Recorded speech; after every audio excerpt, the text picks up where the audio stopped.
God is good? All the time. And all the time. God is good. Masaya ba tayo? Amen. Ano? Ito po.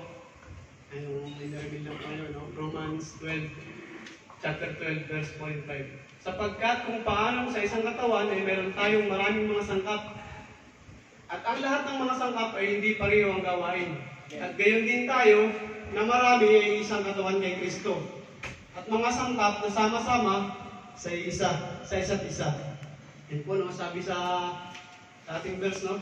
Tayo daw po ay isang layunin. Tayo po ay isang TCF, isang pamilya na may isang layunin, no? Na pinagbuklod tayo ni Kristo. Pero ang Panginoon po may nireveal sa atin na may kanya-kanya tayong calling, may kanya-kanya tayong gawain. At yung gawain po na yon, doon po masusukat yung katapatan natin sa Panginoon. Kung ano po yung calling sa atin ng Panginoon. Sabi doon sa unang verse sa talata 3, no? Doon po sa gawain po na tawag sa atin ng Panginoon, doon po masusukat yung ating pong katapatan sa Panginoon. Amen po ba? Amen. Yun po, no? Pagpatuloy po natin, samahan niyo po muna ako sa isang magsing palangin. Lord, salamat po Panginoon sa another privilege, Panginoon, na gagamitin mo muli, Panginoon. Pakalinisin mo po ako, Panginoon, upang ako maging karapat-dapat, Panginoon, ng maghayag ng iyong exhortation, salita, Panginoon. At dumadalangin po ako ng iyong kalakasan, Panginoon, ng wisdom, Panginoon. At ikaw lang mo, Panginoon, ang magsalita. Sa mga oras na ito, Panginoon, ikaw po ang mag-ari at ikaw po ang mapapurihan. Tayo lang mo mapapurihan, Panginoon. Ito po ang aming panalangin sa pangalan ni Kristo. Amen. Wait, si Ian, saglit. May pasok na si Ian. No? Sabi doon, sa ano, no? Tayo po ay may mga kanya-kanyang gawain. May kanya-kanya tayong ministry na nagkaloob sa atin ng Panginoon. May kanya-kanya tayong kanya-kanyang gawain sa simbahan, no? At doon po sa ating mga gawain, kung yun po ay kung yun po ay ating nagagampanan, ay doon po nasusukat yung katapatan natin sa Panginoon. Doon po nalalaman kung anong relasyon meron tayo sa Panginoon. Amen? Next, Jai. Yan po, relationship. Diba na to, relationship tayo ngayon eh. Relationship. May patanong anong klaseng relasyon ba meron tayo sa Panginoon? Sabi dyan, no? Anong klaseng relationship, tama pa natin sa Google, parang na-relate ka sa relationship, Yun po, no, sa relationship, no? But question mark, anong klaseng relationship meron tayo sa Panginoon? Sa relationship po, may dalawang similar words. Yung malapit na salita.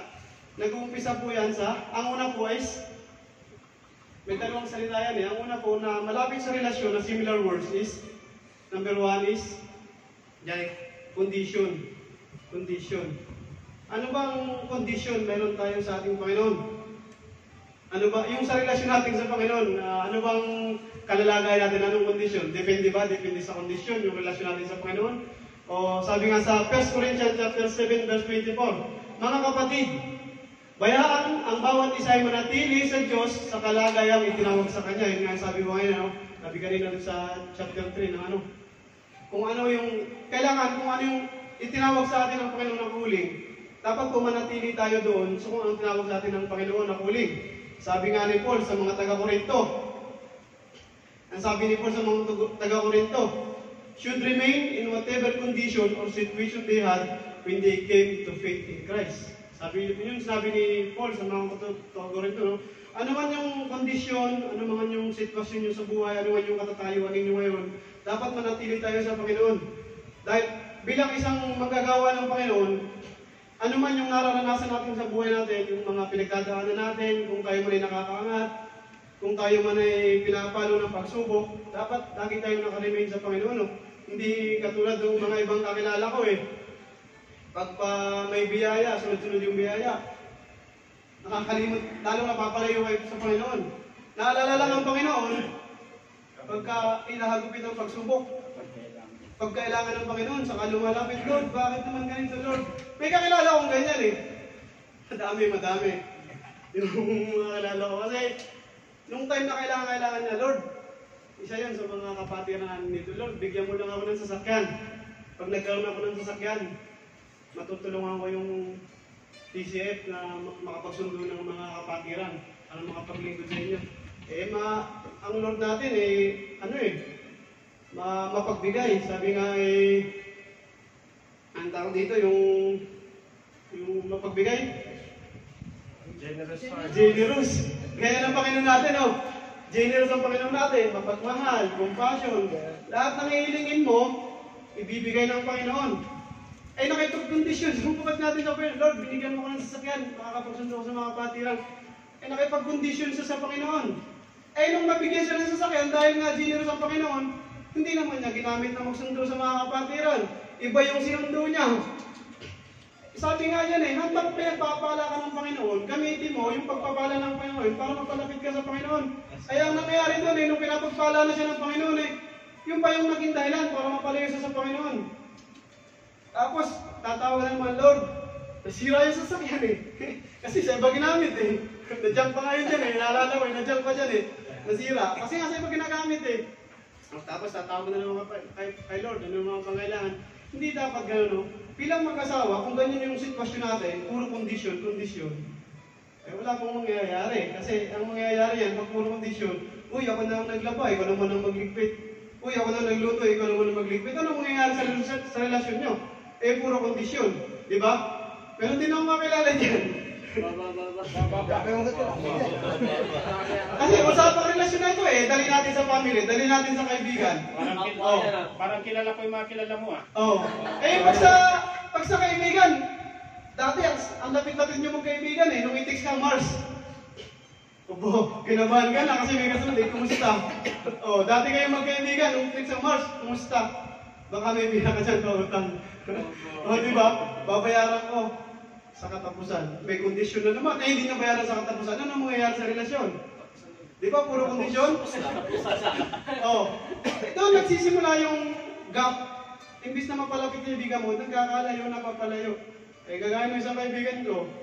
Sabi niya, naglinis. Lahat nakalinis na. Sige, tutumbok muna kami hanggang alas 2. Kumondisyon. Hanggang alas 2. Anong nangyayari? Nakauwi, alas 3, alas 4. Ganun po yung sa relasyon, physically, Pag hindi ka nakakasunod sa kondisyon, nagkakaroon ng gaway. Kaya, sabi sa kailangan, habang kumukondisyon ka kay Lord, kailangan nananatili. Dapat na kay Lord ka lang. Hindi yung kondisyon mo, hindi mo tinutupad. Actually, narinig ko ito sa isang pastor na yung pastor na yun, talaga hindi ko rin makalimutan yun, na nakipagkondisyon siya kay Lord. Ako buhay na yung pastor Ako buhay na, kasi nansasakit sa lahat ng kanyang bisyo, nasa kanya lahat. Bisyo lahat, sugal, alak, sabong. Hanggang sa dumating yung time, share ko lang dumating yung time na ako buhay sa ospital. Nakipagkasundo siya sa Panginoon. Lord, bigyan mo ako ng pangalawang buhay. Maglilingkod ako sa inyo. Sabi ng pastor na nakilala ko. Di si Lord nga, generous, mapagbigay. Hiling ang paniling. Binigyan. Pinagaling. Nung gumaling, nasunod ba yung kondisyon? Hindi, magaling na, malakas na. Lalo na palayo, gumaling na naman sa kanyang bisyo. Nandun naman sa bisyo, malakas na naman. Nakalimutan na naman si Lord.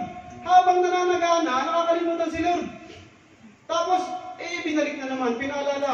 Binatukan na naman ng Panginoon. Ano na yung pangako mo? Bumalik na naman. Nangyari na naman yung sakit niya dati, nangyari na naman. Tapos yun, nasugod na naman sa ospital, 50-50 na naman. Sabi nung nanalangin na naman siya, Lord, give me one chance again. Ito totoo na to, Lord. Paglilingkodan kita, pag-ahuay na buhay. Ayun, glory to God, praise God. Yung head ng pastors ng Loremi, si Pastor Enrich. Pastor Enrich, i-share na sa atin yan, nung Israel, di ba? Yun ang nangyari, patotoong buhay na yun, Yun yung kanyang testimony sa buhay. Pastor Enrich. Naalala nyo nung nag-share siya? Ngayon, glory to God, Ilan na yung ministry ni, yung Pastor Enrich, yung sa Loremi. Yun yung kanyang testimony sa kanyang buhay na tinawag. Ay hanggang ngayon nananatili siya sa Panginoon. Amen. Nananatili. Sabi nga ay manatili. Pero yung pananatili na hindi natin makakamtan kung next slide ay number 2 is connection. Yan po yung pinaka-importante sa atin sa pananampalataya. Yan po yung pinaka-importante sa relasyon natin sa Panginoon, yung may connection. Amen. Amen? Wi-Fi lang. Yan yung relationship, condition, connection. Kailangan po lagi tayo may connection. Paano tayo magkaka-connection sa Panginoon? Ayun, number 1. Attend church every Friday. Kailangan po tayo umattend. Parang Wi-Fi lang yan di ba? Habang lumalayo ka sa church, humihina yung signal mo. Habang lumalapit ka sa church, lumalakas yung signal mo. Nag-iinit ka sa Panginoon. Ganun din po yan. Atin tayo ng church every Friday. Kasi pag lumalayo ka sa church, hina yung signal mo, ay humina yung pananampalataya mo.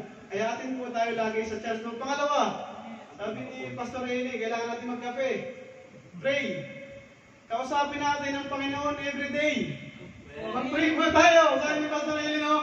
Kaya yan po yung mga kailangan natin connection palagi tayo sa Panginoon. Yan po yung mga number 1. Attend tayo sa church, kape. At pangatlo po yung grow.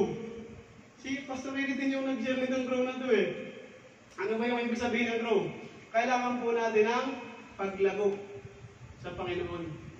Kasi habang tayo lumalago, doon po nasusukat yung ating gawa. Kung ano yung i-reveal sa atin ng Panginoon ay yung calling, kung ikaw man po ay naghugas lang ng plato, lalago at lalago, dapat may paglago. At mo si Bro Johnny, dati naghugas lang ng plato, ngayon nag-closing prayer na, ngayon nag-opening prayer. Di ba may paglago? Yung po yung nagiging epekto ng connection natin sa Panginoon, atin, every Friday, nag-pray, lumalago. Ang patutuo po niyan, sa, basahin po natin sa verse no, sa John 15. John 15:5. Ako ang puno ng ubas, kayo ang mga sanga, ang nananatili sa akin, at ako'y sa Kanya. Ibig sabihin, kung nananatili ka sa Panginoon, ganon din siya sa atin, no? Mananatili sa atin. At siyang nagbubunga ng marami. O, pag kunik ka sa Panginoon, may konektado ka, lagi ka nananatili sa Panginoon, ay nagbubunga ng marami. Sapagkat kayo iwalay sa akin, ay wala kayong magagawa. Matutulungan. Amen? Salamat po. Sana po ay maraming matulungan, Lord. Salamat po, Panginoon, sa iyong binigay na wisdom, Panginoon, na sana po, dalangin ko, Panginoon, na ito ay aming may pag-aralan, may sa pamuhay araw-araw, Panginoon. Ano mo po, Panginoon, yung relasyon, kondisyon, o koneksyon namin sa inyo, Panginoon. Mapagtibay, Panginoon, sa iyong pangalan, Panginoon, na si Kristo, Panginoon. Salamat po, Panginoon, sa iyong wisdom, sa iyong kalakasan. Dalangin po, Panginoon, na ito po ay may sa pamuhay namin muli. Salamat, Panginoon, in Jesus' name. Amen!